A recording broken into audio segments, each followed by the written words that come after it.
बुलबुलिया 1 का जादू भारी पड़ने वाला है बुलबुलिया 2 और 3 के ऊपर। 2007 में रिलीज हुई इस मूवी में ऐसा क्या है जो इसे अपने बाकी दोनों पार्ट से अलग बनाती है, और बुलबुलिया 1 ऐसा क्या काम करती है जो अपने बाकी दोनों पार्ट से बेहतर लगती है, आज के इस वीडियो में बात करेंगे। जो स्टोरी हमने बुलबुलिया 1 में देखी, शायद उसी की कमी हमें अगले पार्ट में खल रही है। पर ये सिर्फ स्टोरी की बात नहीं है, बुलबुलिया 2 में ऐसी बहुत सारी मिस्टेक है जो उन्होंने की थी, पर खैर उस पर हम आगे बात करेंगे। पहले हम बात करते हैं बुलबुलिया 1 के ऊपर। ये हमसे भी बड़ा हरामी है। तो पहले बात करते हैं डायरेक्शन की, जहाँ पे उसके डायरेक्टर है प्रियदर्शन, जिसकी मास्टरी कॉमेडी मूवीज में है, ना कि हॉरर मूवीज में। पर फिर भी उन्होंने हॉरर को काफी अच्छे से हैंडल किया है। और बुलबुलिया 1 इतनी अच्छी इसलिए लगती है क्योंकि इसकी ओरिजिनल मोहनलाल वाली फिल्म में प्रियदर्शन ने एज अ सेकंड डायरेक्टर काम किया था, और इसकी झलक आप काफी सारे सीन में देख भी सकते हो, क्योंकि बुलबुलिया 1 में ऐसे काफी सारे सीन है जो कि ओरिजिनल फिल्म से डिट्टो कॉपी पेस्ट किए गए हैं। जहाँ पे बुलबुलिया 1 की हॉरर की बात करें तो हमें भूत क्लाइमेक्स में दिखाया जाता है। बाकी मूवी में कहीं भी क्लाइमेक्स के पहले हमें भूत नहीं दिखाया जाता, सिर्फ परछाई और आवाज से ही हॉरर क्रिएट किया जाता है। पर बुलबुलिया 2 में तो वो कर ही नहीं पाए, जहाँ पे उन्होंने भूत को स्टार्टिंग से ही रिवील कर दिया था, पर फिर भी वो डरा नहीं पाए। तो बात स्टोरी की करें तो बुलबुलिया 1 हमें धर्म और विज्ञान का एक संतुलन दिखाता है, जहाँ पे हमें दोनों एंगल से ये स्टोरी दिखाई जाती है। और ये मूवी हमें साइकोलॉजी भी बहुत अच्छे से समझाती है, जहाँ पे कोई इंसान का सबकॉन्शियस माइंड क्या क्या कर सकता है। एंड इस पार्ट में कोई भूत नहीं होता, सिर्फ अवनी की स्प्लिट पर्सनालिटी होती है। और इस मूवी में डिटेलिंग भी काफी अच्छे से हुई है, जहाँ पे मूवी के स्टार्ट में आप इस वर्को को कहते हुए सुन सकते हो। इकट्ठिया दिक्कत है आपको? ये पलंग है महाराजा पलंग, 5-6 पहलवानों के फेफड़े फटेंगे तब जाकर खिसकेगा ही जरा सा। और इसी के रिएक्शन पे हमें अवनी दिखाई जाती है, जो कि एक हाथ से पलंग को उठा देती है। तो आप सोच सकते हो कि डायरेक्टर ने कितना दिमाग लगा के ये सीन किया होगा। जैसे कि एक सीन का एक्शन दिया है जो कि दूसरे सीन का रिएक्शन बनता है, वैसे ही फिल्म बनती है। और डिटेल्स की ही बात हो तो स्टार्टिंग में ही चाबी वाला सीक्वेंस आता है, जहाँ पे परेश रावल चाबी रख के भूल जाता है, और उसी चाबी की वजह से अवनी और सिद्धार्थ अंदर आ पाते हैं घर के अंदर। और वैसे मूवी के मिड पार्ट में जब अक्षय कुमार को इंट्रोड्यूस किया जाता है तो उसके कुछ समय पहले हमें मूवी में कुछ कॉमेडी हॉरर दिखाए जाते हैं, जैसे कि परेश रावल का कैरेक्टर डर रहा होता है उसके आसपास घट रही घटना से। तो इससे ऑडियंस को ये समझाना चाहता है कि मूवी में कोई भूत नहीं है, बस उसके आसपास में जो एलिमेंट हो रहा है उसकी वहम की वजह से उसको डर लग रहा है, पर उसे ये लग रहा है कि ये भूत ने किया है।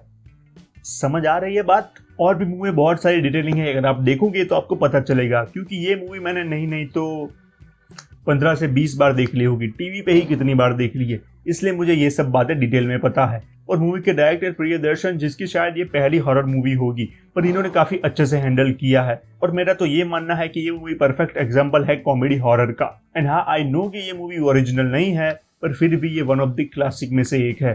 तो अब हॉरर की बात हो गई, अब बात करते हैं कॉमेडी की। बुलबुलिया 1 की कॉमेडी एकदम पीक पे थी, जहाँ पे उसके हर डायलॉग में एक कॉमेडी छुपी हुई थी। भले ये मूवी हॉरर कॉमेडी में आती है, पर ये हॉरर और कॉमेडी दोनों को बैलेंस करके चलती है। पर बुलबुलिया 2 में ये बात हमें खल रही थी, जहाँ पे वो सिर्फ कॉमेडी कर रहे थे, जिससे कि ऑडियंस को हंसी भी नहीं आ रही थी। पर फिर भी पता नहीं, उन्होंने एक्टर्स भी अच्छे लिए थे जो कि अच्छी कॉमेडी कर पाए, जैसे कि राजपाल यादव हो गए और बॉलीवुड के काफी सारे एक्टर्स हो गए। पर पता नहीं वो कार्तिक आर्यन की तरह मीडियोकर क्यों रह गए। जहाँ पे बुलबुलिया 1 में भी परेश रावल, राजपाल यादव जैसे कॉमेडी एक्टर थे और उन्होंने वो परफॉर्मेंस दिया था, पर बुलबुलिया 2 में उनका परफॉर्मेंस उतना निखर के नहीं आ पाया, क्योंकि डायरेक्टर में भी अंतर होता है, कुछ परफॉर्मेंस निकाल पाता है तो कुछ नहीं। पर अमीश बाज़मी मुझे उतने तो बुरे नहीं लगते, क्योंकि बंदे ने वेलकम जैसी मूवी बनाई है यार, तो वो कॉमेडी अच्छे से करवा सकता है, पर पता नहीं क्या हुआ। और अगर बात हम बुलबुलिया 1 पे आए तो उसकी कॉमेडी एकदम पीक पे फील होती है, जहाँ पे उसके मीम आज भी सोशल मीडिया पे उतने ही रिलेवेंट है जितने की हेरा फेरी के मीम्स है। अरे बेटी पुष्पा, कहाँ जा रही हो अपने गधे पर बैठकर? और मेरी मानो तो बुलबुलिया फ्रेंचाइजी की आईपी ही प्रियदर्शन और अक्षय कुमार है। अगर ये कॉम्बो वापस आ गया तो फिर इसे हिट होने से कोई नहीं रोक सकता।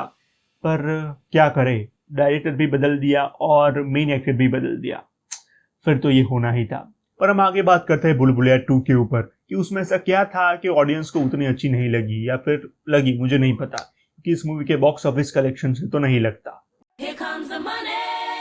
पर पर्सनली मुझे ये मूवी उतनी अच्छी नहीं लगी है, क्योंकि स्टोरी का ना तो कोई सर है ना ही पैर, पता नहीं स्टोरी कहाँ से जाके कहाँ कनेक्ट हो जाती है, और कुछ भी चल रहा है स्क्रीन में। पर अगर आपने एक बार बुलबुलिया 2 देखी है तो आप दोबारा उसे देखना और आपको पता चलेगा कि उन्होंने किस तरीके से स्क्रीन प्ले लिखा है। मतलब कुछ भी हो रहा है मूवी में, और हॉरर के नाम पे ये क्या कर रहा है, सिर्फ जंप स्केयर देते हैं जिससे छोटा बच्चा भी ना डरे। और स्टोरी में भूत के नाम पे 2 जुड़वा बहन दिखा दी है, और मेरी बात ध्यान से सुनना, ये मूवी में अगर जुड़वा का कॉन्सेप्ट है तो समझ लो कि अदला बदली होने ही वाली है। ये सिनेमा का नियम है, कोई भी जुड़वा मूवी उठा के देख लो, यही होगा। बुलबुलिया 1 को उसकी स्टोरी, म्यूजिक, डायरेक्टर, एक्टर ये सब अलग बनाता है बाकी दोनों पार्ट से, पर बुलबुलिया 2 में उतना कुछ खास था नहीं। और मैं जब ये वीडियो रिकॉर्ड कर रहा हूँ तो बुलबुलिया 3 रिलीज नहीं हुई, पर फिर भी ट्रेलर देख के मुझे खास तो उम्मीद है नहीं, पर आई होप सो कि मूवी अच्छी निकले। तो बस इसी के साथ वीडियो को एंड करता है। Sorry for the 2 month break, बीमार हो गया था, पर अब गैलेक्सी इज ऑन तो वीडियो आते रहेंगे। तब तक के लिए बाय बाय, मैं भी जाता हूँ। मम्मी 1 कप चाय बनाना, 2 कप कर देना। लगता है ज्यादा ही बुरा लग गया।